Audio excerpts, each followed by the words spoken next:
ನಮಸ್ಕಾರ ಎಲ್ಲರಿಗೂ. ಗುರುವಾರದ ಗುರುಚರಿತ್ರೆಯ ಈ ಅಂಕಣಕ್ಕೆ ನಿಮಗೆಲ್ಲ ಸ್ವಾಗತ. ಇವತ್ತು ಗುರುಚರಿತ್ರೆಯ 12ನೇ ಅಧ್ಯಾಯವನ್ನು ನೋಡ್ತಾ ಹೋಗೋಣ. ಅಧ್ಯಾಯವನ್ನು ಪ್ರಾರಂಭಿಸ್ತಾ ಶ್ರೀಮನ್ಮಹಾಗಣಾಧಿಪತಯೇ ನಮಃ, ಶ್ರೀ ಸರಸ್ವತ್ಯೈ ನಮಃ, ಶ್ರೀ ಗುರುಭ್ಯೋ ನಮಃ. ಬಾಲಬ್ರಹ್ಮಚಾರಿ ರೂಪಿಗಳಾದ ಶ್ರೀ ಗುರು ನರಹರಿಯು ತನ್ನ ತಾಯಿಯಾದ ಅಂಬಾಭವಾನಿಗೆ ಈ ರೀತಿಯಾಗಿ ಹೇಳತೊಡಗಿದನು. ತಾಯಿ, ಈಗ ನೀನು ಯಾವ ರೀತಿಯಿಂದಲೂ ನನಗೆ ಪ್ರತಿರೋಧ ಮಾಡದೆ ನಿರೋಪವನ್ನು ಕೊಡು. ಯಾಕೆಂದರೆ ಈ ದೇಹವು ಅನಿತ್ಯವಾದದ್ದೆಂಬುದು ನಿನಗೆ ಗೊತ್ತಿರುವ ಮಾತೇ ಆಗಿದೆ. ಅನಿತ್ಯಾಣಿ ಶರೀರಾಣಿ ವಿಭವೋ ನೈವ ಶಾಶ್ವತಃ, ನಿತ್ಯಂ ಸನ್ನಿಹಿತೋ ಮೃತ್ಯು ಕರ್ತವ್ಯೋ ಧರ್ಮ ಸಂಗ್ರಹ. ಅಂದರೆ ಜೀವನು ಧಾರಣ ಶರೀರಗಳು ಮತ್ತು ಗಳಿಸಿದಂತಹ ವೈಭವ ಸಂಪತ್ತುಗಳು ಶಾಶ್ವತವಾದವುಗಳಲ್ಲ. ಯಮಪಾಶವು ಪ್ರತಿದಿನವೂ ಸಮೀಪಕ್ಕೆ ಬರುತ್ತಲೇ ಇರುತ್ತದೆ. ಆದ್ದರಿಂದ ಬದುಕಿರುವ ಅಲ್ಪ ಕಾಲದಲ್ಲಿಯೇ ಪುಣ್ಯವನ್ನು ಸಂಗ್ರಹಿಸಿಕೊಳ್ಳುವುದು ಮನುಷ್ಯನ ಮುಖ್ಯ ಕರ್ತವ್ಯವಾಗಿರುತ್ತದೆ. ಒಂದು ವೇಳೆ ಯಾವುದಾದರೂ ಚಿರಂಜೀವಿ ಪಟ್ಟ ಪಡೆದ ವ್ಯಕ್ತಿಯಾಗಿದ್ದರೆ ಅಥವಾ ದೀರ್ಘಾಯುಷ್ಯವು ತನಗಿದೆ ಎಂದು ವಿಶ್ವಾಸವುಳ್ಳವನಾಗಿದ್ದರೆ ಮಾತ್ರ ನೀನು ಬ್ರಹ್ಮಚರ್ಯ, ಗೃಹಸ್ಥ, ವಾನಪ್ರಸ್ಥ ಆಶ್ರಮಗಳನ್ನು ಮುಗಿಸಿಕೊಂಡು ಸನ್ಯಾಸಾಶ್ರಮವನ್ನು ಸ್ವೀಕರಿಸಬೇಕೆಂದು ಹೇಳುವ ಮಾತು ಸರಿಯಾಗಬಹುದು. ಅಂಥ ವ್ಯಕ್ತಿಯು ಮುಂದೆ ಧರ್ಮವನ್ನು ಮಾಡಲು ಅನುಕೂಲವಾದೀತು. ಆದರೆ ಸಾಮಾನ್ಯ ಮಾನವನ ಆಯುಷ್ಯವು ಕ್ಷಣ ಕ್ಷಣಕ್ಕೆ ಕಡಿಮೆಯಾಗುತ್ತಾ ಹೋಗುವುದು, ಅಲ್ಲದೆ ಈ ದೇಹವು ಅಲ್ಪಾಯುಷ್ಯ ಪಡೆದಿರುವುದು. ಆದ ಕಾರಣ ಚಿಕ್ಕ ವಯಸ್ಸಿನಿಂದಲೇ ಧರ್ಮ ಸಂಪಾದನೆ ಮಾಡಿಕೊಳ್ಳುವುದು ಹೆಚ್ಚು ಸಮಂಜಸವಾಗಿದೆ. ಈ ದೇಹವು ನೀರ ಮೇಲಿನ ಗುಳ್ಳೆಯಂತೆ, ಮರದ ಮೇಲೆ ಬಿದ್ದ ಹನಿಯಂತೆ ಅಸ್ಥಿರವಾದದ್ದು. ಅದು ಯಾವ ಹೊತ್ತಿಗೆ ನಾಶವಾಗುವುದೋ ಹೇಳಲು ಬರುವಂತಿಲ್ಲ. ಮೃತ್ಯುವೆಂಬುದು ದೇಹಕ್ಕೆ ಅಂಟಿಕೊಂಡೇ ಬಂದಿದೆ. ಸಾಲ ಕೊಟ್ಟವನು ಬಡ್ಡಿಯ ಆಸೆಗಾಗಿ ದಿನಗಳನ್ನು ಎಣಿಸುತ್ತಿರುವಂತೆ ಯಮಧರ್ಮನು ಮನುಷ್ಯನ ಆಯುಷ್ಯದ ದಿನಗಳನ್ನು ಎಣಿಸುತ್ತಿರುವನು. ಆಕಾಶದಿಂದ ಬಿದ್ದ ಮಳೆಯ ನೀರು ಹಳ್ಳ ಹೊಳೆಗಳಲ್ಲಿ ಹರಿದು ಸಮುದ್ರ ಸೇರುವುದು. ಆದರೆ ಸಮುದ್ರಕ್ಕೆ ಒಮ್ಮೆ ಹೋಗಿ ಸೇರಿದ ನೀರು ಮತ್ತೆಂದೂ ಮರಳಿ ಹೊಳೆ ಹಳ್ಳಗಳಿಗೆ ಬರಲಾರದು. ಅದರಂತೆಯೇ ಮನುಷ್ಯನ ಕಳೆದು ಹೋದ ಆಯುಷ್ಯವಾದರೂ ಮರಳಿ ಬರಲಾರದೆಂದೇ ತಿಳಿ. ಈ ದೇಹವು ಕ್ಷಣಭಂಗುರವಾದುದೆಂಬುದು ಗೊತ್ತಿದ್ದರೂ ಪುಣ್ಯ ಕಾರ್ಯಾದಿಗಳನ್ನು ಮಾಡಲಾರದ ಮಾನವನ ಬಾಳು ಪಶುವಿನ ಬಾಳಿಗಿಂತಲೂ ಕೀಳಾಗಿರುವುದು.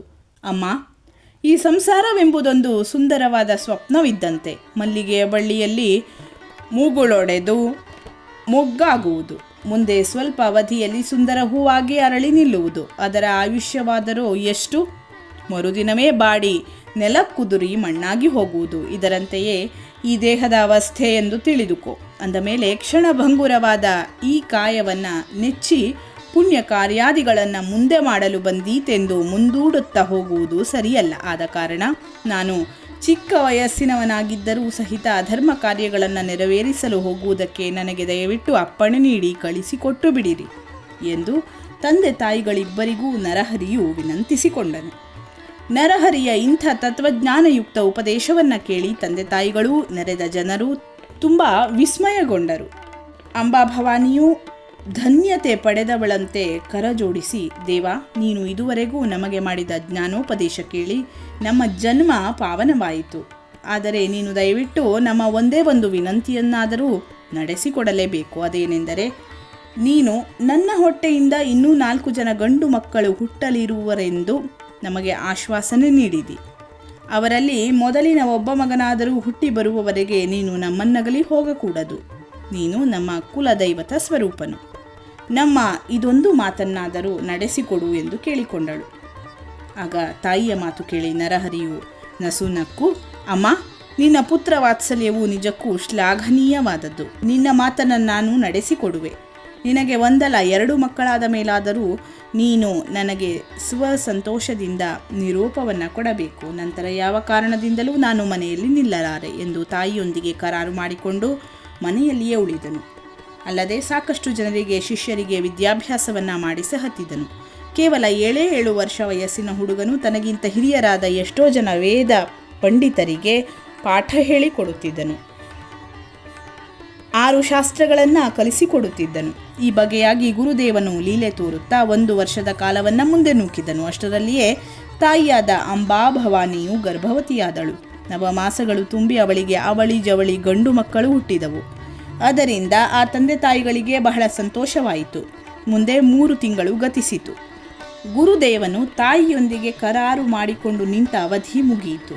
ಒಂದು ದಿನ ಅಂಬಾಭವಾನಿಯು ಅವಳಿ ಜವಳಿಗಳಾದ ತನ್ನ 2 ಮಕ್ಕಳನ್ನು ಆಡಿಸುತ್ತಾ ಆನಂದದಿಂದ ಕುಳಿತಿರುವ ಸಮಯದಲ್ಲಿ ಶ್ರೀ ಗುರು ನರಹರಿಯು ಬಂದು, ಅಮ್ಮ, ನಿನ್ನ ಈ 2 ಮಕ್ಕಳು ಪೂರ್ಣಾಯುಷಿಗಳಾಗಿ ಬಾಳುತ್ತಾರೆ. ಅಲ್ಲದೆ ನಿನಗೆ ಇನ್ನೂ 2 ಗಂಡು 1 ಹೆಣ್ಣು, ಹೀಗೆ 3 ಮಕ್ಕಳು ಹುಟ್ಟುತ್ತವೆ. ಅವರೆಲ್ಲರೂ ಅತ್ಯಂತ ಸುಖದಿಂದ ಬಾಳುತ್ತಾ ನಿಮ್ಮ ಮನೋಭಿಲಾಷೆಗಳನ್ನೆಲ್ಲ ಈಡೇರಿಸಿ ಕೊಡುವರು. ನಿನ್ನ ಮಾತನ್ನು ನಾನು ನಡೆಸಿಕೊಟ್ಟಿದ್ದೇನೆ. ಈಗ ನನಗೆ ತೀರ್ಥಯಾತ್ರೆಗೆ ಹೊರಡುವುದಕ್ಕೆ ಅನುಮತಿ ನೀಡಿರಿ ಎಂದು ಕೇಳಿಕೊಂಡನು. ಮಗನ ಮಾತನ್ನು ಕೇಳಿದ ತಂದೆ ತಾಯಿಗಳು ಮರು ಮಾತನಾಡದೆ ಆತನ ಪಾದ ಕಮಲಗಳಿಗೆ ಭಕ್ತಿಯಿಂದ ನಮಸ್ಕರಿಸಿದರು ಮತ್ತು ವಿನಯದಿಂದ ಕರಜೋಡಿಸಿ, ಸ್ವಾಮಿ, ನೀನು ನಮ್ಮ ಮಗನಲ್ಲ, ಸಾಕ್ಷಾತ್ ನಮ್ಮ ಕುಲಸ್ವಾಮಿಯ ಅವತಾರನೇ ನೀನಾಗಿರುವಿ. ಅಂದ ಮೇಲೆ ನಿನ್ನ ಮಾತಿಗೆ ಎದುರಾಡುವ ಸಾಮರ್ಥ್ಯವೇ ನಮ್ಮಲ್ಲಿ ಇಲ್ಲ. ಸ್ವಾಮಿ, ನಿನ್ನ ನಿಜ ಸ್ವರೂಪದ ಜ್ಞಾನವನ್ನು ನಾವು ಅರಿಯಲಾರದ ಮೂಢರಾಗಿದ್ದೇವೆ. ನೀನು ನಮ್ಮ ಹೊಟ್ಟೆಯಿಂದ ಹುಟ್ಟಿ ಬಂದ ಕಂದನೆಂದು ತಿಳಿದುಕೊಂಡು ಎಷ್ಟೋ ಸಲ ನಿನಗೆ ಬಿರು ನುಡಿಗಳನ್ನು ಆಡಿದ್ದೇವೆ, ಬೈದಿದ್ದೇವೆ, ಬಡಿದಿದ್ದೇವೆ. ಎಷ್ಟಾದರೂ ನಾವು ಮಾಯಾ ಪ್ರಪಂಚದಲ್ಲಿ ಸಿಲುಕಿದ ಮಂದಮತಿಗಳು. ಗುರುದೇವ, ದಯವಿಟ್ಟು ಆ ನಮ್ಮ ಅಪರಾಧಗಳನ್ನೆಲ್ಲ ನೀನು ಮನಸ್ಸಿನಲ್ಲಿ ಹಿಡಿಯದೆ ಉದಾರ ಹೃದಯದಿಂದ ನಮ್ಮನ್ನು ಕ್ಷಮಿಸಬೇಕು. ನೀನು ನಮ್ಮ ವಂಶದಲ್ಲಿ ಅವತಾರ ಮಾಡಿದ್ದರಿಂದ ನಮ್ಮ ಉಭಯ ವಂಶಗಳ ಪಿತೃಗಳಿಗೆಲ್ಲ ಸದ್ಗತಿ ದೊರೆಯಿತು ತಂದೆ. ಇಂದಿಗೆ ನಾವು ಶಿವನಿಗೆ ಸಲ್ಲಿಸಿದ ಪ್ರದೋಷ ಪೂಜೆಯ ಫಲವು ನಮಗೆ ದೊರೆತಂತಾಯಿತು. ಇನ್ನು ನಿನ್ನ ಪ್ರಯಾಣಕ್ಕೆ ನಾವು ಯಾವ ರೀತಿಯಿಂದಲೂ ಆತಂಕವಾಗಲಾರೆವು. ಆದರೆ ದೇವ, ಮುಂದೆ ನಮ್ಮ ಗತಿಯೇನು? ನಮಗೆ ನಿನ್ನ ಪುನರ್ದರ್ಶನದ ಸುಯೋಗ ಉಂಟಾಗುವುದು ಎಂದು ಇವೆಲ್ಲವುಗಳನ್ನು ತಿಳಿಸುವ ಕೃಪೆ ಮಾಡಬೇಕೆಂದು ಕೇಳಿಕೊಳ್ಳಲು ಅದಕ್ಕೆ ನರಹರಿಯು ಈ ರೀತಿಯಾಗಿ ಹೇಳತೊಡಗಿದನು. ಅಮ್ಮ, ನೀವುಗಳು ಯಾವುದಕ್ಕೂ ಚಿಂತಿಸಬೇಡಿರಿ. ನೀವು ನನ್ನ ಸ್ಮರಣೆ ಮಾಡಿದ್ದಾಗೆ ನಾನು ನಿಮ್ಮ ಬಳಿಯಲ್ಲಿಯೇ ಇರುವೆನೆಂದು ನಂಬಿರಿ. ಇನ್ನು ಮುಂದೆ ನಿಮಗೆ 2 ಗಂಡು ಮಕ್ಕಳು 1 ಹೆಣ್ಣು ಮಗುವೂ ಜನಿಸುವುದು. ನಿಮ್ಮ ದೈನ್ಯ ದಾರಿದ್ರ್ಯತೆಗಳೆಲ್ಲ ದೂರಾಗಿ ಸಕಲ ಸಂಪತ್ತು ನಿಮ್ಮ ಮನೆಯಲ್ಲಿ ಸ್ಥಿರವಾಗಿ ನಿಲ್ಲುವುದು. ಇದು ನೀನು ಜನ್ಮಾಂತರದಿಂದಲೂ ಶಿವನಿಗೆ ಪ್ರದೋಷ ಪೂಜೆ ಸಲ್ಲಿಸುತ್ತಾ ಬಂದದ್ದರ ಪುಣ್ಯ ಫಲವೆಂದು ತಿಳಿದುಕೋ. ಆ ಪೂಜಾ ಫಲದಿಂದ ನಿಮಗೆ ಇಹಲೋಕದಲ್ಲಿ ಸೌಖ್ಯವೂ ಪರಲೋಕದಲ್ಲಿ ಸದ್ಗತಿಯೂ ಉಂಟಾಗುವುದು. ನಿಮಗಿನ್ನೂ ಪುನರ್ಜನ್ಮವೇ ಇಲ್ಲ. ನೀನು ಪ್ರದೋಷ ಕಾಲದಲ್ಲಿ ಶಂಕರನನ್ನು ಭಕ್ತಿಯಿಂದ ಪೂಜಿಸಿದ್ದಕ್ಕಾಗಿಯೇ ನಾನು ನಿಮ್ಮ ಹೊಟ್ಟೆಯಿಂದ ಅವತಾರ ತಾಳಿ ಬರಬೇಕಾಯಿತು. ಈಗ ನಿಮ್ಮ ಆಸೆ ವಾಸನೆಗಳೆಲ್ಲ ನೆರವೇರಿದಂತಾದವು. ನನಗಿನ್ನೂ ಹೊರಡುವುದಕ್ಕೆ ನಿರೋಪ ಕೊಡಿರಿ. ಈಗ ಸದ್ಯ ನಾನು ಬದರೀವನಕ್ಕೆ ತೆರಳಿ ಅಲ್ಲಿ ಸಿದ್ಧರ ದರ್ಶನ ಪಡೆಯಬೇಕಾಗಿದೆ. ಇಂದಿಗೆ 30 ವರ್ಷಗಳ ನಂತರ ನಾನು ನಿಮಗೆ ಪುನಃ ದರ್ಶನ ಕೊಡುತ್ತೇನೆ ಎಂದು ಎಲ್ಲವನ್ನೂ ವಿವರವಾಗಿ ತಿಳಿಸಿ ತಂದೆ ತಾಯಿಗಳಿಂದ ನಿರೋಪ ಪಡೆದು ಮನೆಯಿಂದ ಹೊರಟು ಹೋದನು. ಗುರುದೇವನನ್ನು ಬೀಳ್ಕೊಡುವುದಕ್ಕೆಂದು ತಂದೆ ತಾಯಿಗಳು, ಪಟ್ಟಣದ ನಿವಾಸಿಗಳು, ಸಾಧು ಸಜ್ಜನರೆಲ್ಲರೂ ಊರ ಹೊರವಲಯದವರೆಗೆ ಬಂದರು. ಚಿಕ್ಕ ವಯಸ್ಸಿನ ಬಾಲಕನು ತಪಸ್ಸಿಗಾಗಿ ಹೊರಟಿರುವುದನ್ನು ಕಂಡು ಅವರೆಲ್ಲರಿಗೂ ಆಶ್ಚರ್ಯವೇ ಆಶ್ಚರ್ಯ. ಇವನು ನಿಜವಾಗಿಯೂ ಬಾಲಕನಲ್ಲ, ಸಾಕ್ಷಾತ್ ಶಂಕರನೇ ಶಿಶುರೂಪದಿಂದ ಇವರ ಹೊಟ್ಟೆಯಲ್ಲಿ ಜನಿಸಿ ಬಂದಿದ್ದಾನೆ ಎಂದು ಕೆಲ ಜನರು ನುಡಿಯುತ್ತಿದ್ದರು. ಮತ್ತು ಹಲವಾರು ಜನರು, ಇವರೆಂಥ ತಂದೆ ತಾಯಿಗಳು, ಇಷ್ಟು ಚಿಕ್ಕ ವಯಸ್ಸಿನ ಹುಡುಗನನ್ನು ಕಟುಕರಂತೆ ತಪಸ್ಸಿಗಾಗಿ ವನಾಂತಕ್ಕೆ ಕಳಿಸುವುದಕ್ಕೆ ಮನಸ್ಸಾದರೂ ಹೇಗೆ ಬಂತೋ ಎಂದು ತಂದೆ ತಾಯಿಗಳನ್ನು ಮೂದಲಿಸಿ ಮಾತನಾಡುತ್ತಿದ್ದರು. ಮತ್ತು ಕೆಲವು ಜನ ಅನುಭವಸ್ಥರಾದ ವಿವೇಕಿಗಳು, ಈತನು ತ್ರಿಮೂರ್ತಿ ರೂಪವೇ ಹೊರತು ಮಾನವನಲ್ಲ. ಈತನು ಕೇವಲ ಮಾನವ ಮಾತ್ರನಾಗಿದ್ದರೆ ಮಾತ್ರ ಭಿಕ್ಷೆಯಾದೊಡನೆಯೇ 3 ವೇದಗಳನ್ನು ಅಸ್ಖಲಿತವಾಗಿ ನುಡಿಯುವುದಕ್ಕೆ ಅದೆಂತೂ ಸಾಧ್ಯ? ಈತನು ಸತ್ಯವಾಗಿಯೂ ಆ ವೇದಗಳನ್ನು ಹುಟ್ಟಿಸಿದ ದೇವನೇ ಆಗಿದ್ದಾನೆ.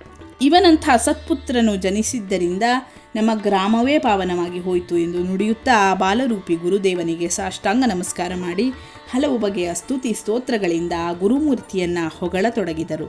ನಂತರ ನಗರದ ಜನರೆಲ್ಲ ಗುರುದೇವನನ್ನು ಬೀಳ್ಕೊಟ್ಟು ತಿರುಗಿ ಹೊರಟು ಹೋದರು. ತಂದೆ ತಾಯಿಗಳು ಮಗನನ್ನು ಅನುಸರಿಸಿ ಇನ್ನೂ ಸ್ವಲ್ಪ ಮುಂದಕ್ಕೆ ನಡೆದರು. ಆಗ ನರಹರಿಯು ತಾಯಿಗೆ ತನ್ನ ನಿಜ ರೂಪವನ್ನು ತೋರಿದನು. ಆ ತಂದೆ ತಾಯಿಗಳಿರುವರು ಕುತೂಹಲ ಭಯ ಭಕ್ತಿಗಳಿಂದ ಭರಿತರಾಗಿ ಶ್ರೀಪಾದ ಶ್ರೀವಲ್ಲಭ ದತ್ತಾತ್ರೇಯರ ನಿಜರೂಪವನ್ನು ನೋಡುತ್ತಾ ಆನಂದದಲ್ಲಿ ಮೈಮರೆತರು ಮತ್ತು ಪರಿಪರಿಯ ವಚನಗಳಿಂದ ಆತನನ್ನು ಸ್ತುತಿಸುತ್ತಾ ಗುರುಮೂರ್ತಿಯ ಚರಣಕಮಲಗಳಿಗೆ ಸಾಷ್ಟಾಂಗ ನಮಸ್ಕಾರ ಮಾಡಿದರು.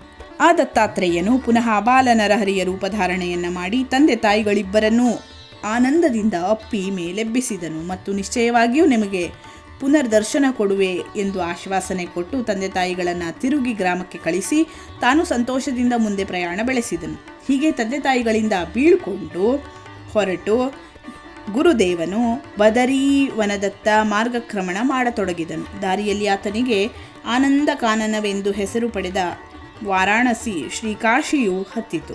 ಇದು ಚರಾಚರ ಜಗತ್ತಿನಲ್ಲಿ ಅತಿ ಮಹತ್ವದ ಕ್ಷೇತ್ರವಾಗಿರುವುದರಿಂದಲೂ ವಿಶ್ವೇಶ್ವರನು ಅಲ್ಲಿ ಪ್ರತ್ಯಕ್ಷ ವಾಸವಾಗಿರುವುದರಿಂದಲೂ ಗುರುದೇವನು ಅಲ್ಲಿ ಕೆಲವು ದಿನ ಉಳಿದು ಅನುಷ್ಠಾನವನ್ನು ಕೈಗೊಂಡನು ಮತ್ತು ವಿಶ್ವೇಶ್ವರನ ದರ್ಶನದಲ್ಲಿ ಆತ್ಮಾರಾಮನನ್ನು ಪೂಜಿಸತೊಡಗಿದನು ಹಾಗೂ ಅಷ್ಟಾಂಗ ಯೋಗದ ಮೂಲಕ ತಪಸ್ಸು ಮಾಡತೊಡಗಿದನು. ಶ್ರೀಕಾಶಿ ಕ್ಷೇತ್ರವು ಸಾಮಾನ್ಯವಾದದ್ದಲ್ಲ. ಸಮಸ್ತ ಭಾರತದ ತೀರ್ಥಕ್ಷೇತ್ರಗಳಿಗೆಲ್ಲ ಅದು ಮುಕುಟಪ್ರಾಯವಾಗಿದೆ. ಅಲ್ಲಿ ಯೋಗ ಸಾಧನೆಗಾಗಿ ಹಂಬಲಿಸುವ ಅನೇಕ ಜನ ತಪಸ್ವಿಗಳು ಬಹುಕಾಲದಿಂದಲೂ ವಾಸ ಮಾಡಿದ್ದರು. ಅವರಲ್ಲಿ ಸನ್ಯಾಸಿಗಳು, ಯತಿಗಳು, ಅವಧೂತರು ಹೀಗೆ ಅನೇಕ ಮಹಾನ್ ವ್ಯಕ್ತಿಗಳಿದ್ದರು. ಅವರೆಲ್ಲರೂ ಸದಾ ಕಾಲದಲ್ಲೂ ತಪೋನಿರತರಾಗಿರುತ್ತಿದ್ದರು. ಅವರಲ್ಲಿ ಬಾಲಸೂರ್ಯನಂತೆ ಹೊಳೆಯುತ್ತಿದ್ದ ಶ್ರೀ ಗುರುಗಳು ಬ್ರಹ್ಮಚಾರಿಯಾಗಿಯೇ ಕಠೋರ ತಪಸ್ಸನ್ನು ಆಚರಿಸುತ್ತಿದ್ದರು. ಈ ಬಾಲಯೋಗಿಯ ತಪೋನಿಷ್ಠೆ ಕಂಡು ಆ ಸಾಧು ಜನರೆಲ್ಲರೂ ಬಹು ಅಚ್ಚರಿಗೊಳ್ಳುತ್ತಿದ್ದರು. ನರಹರಿಯಲ್ಲಿರುವ ವೈರಾಗ್ಯ, ವಿಷಯ ನಿರ್ಲಿಪ್ತತೆ, ಶರೀರ ವ್ಯಾಮೋಹವಿಲ್ಲದ ವ್ಯಕ್ತಿತ್ವಗಳು ಆ ತಪಸ್ವಿಗಳನ್ನು ಆತನತ್ತ ಎಳೆದು ತರತೊಡಗಿದವು. ಆ ತಪಸ್ವಿಗಳ ಗುಂಪಿನಲ್ಲಿ ಕೃಷ್ಣ ಸರಸ್ವತಿ ಎಂಬವರು ಪ್ರಮುಖ ವ್ಯಕ್ತಿಯಾಗಿದ್ದರು. ಅವರು ಕೇವಲ ಬ್ರಹ್ಮಜ್ಞಾನಿಗಳಾದ ಮಹಾಮುನಿಗಳು. ಅವರಿಗೆ ನಮ್ಮ ಬಾಲ ಗುರುಗಳಾದ ನರಹರಿಯನ್ನು ಕಂಡರೆ ತುಂಬ ಅಕ್ಕರೆ ಎನಿಸುತ್ತಿತ್ತು. ಒಂದು ಸಲ ಆ ಕೃಷ್ಣ ಸರಸ್ವತಿ ಯತಿಗಳು ತಮ್ಮ ಜೊತೆಯ ಇತರ ತಪಸ್ವಿಗಳನ್ನು ಕುರಿತು ನರಹರಿಯ ಬಗ್ಗೆ ಹೀಗೆ ಹೇಳಿದರು: ಮುನಿಗಳೇ, ಈ ಬಾಲಬ್ರಹ್ಮಚಾರಿಯಾದ ತಪಸ್ವಿಯನ್ನು ನೀವು ನರನೆಂದು ಭಾವಿಸಿಕೊಳ್ಳಬೇಡಿ.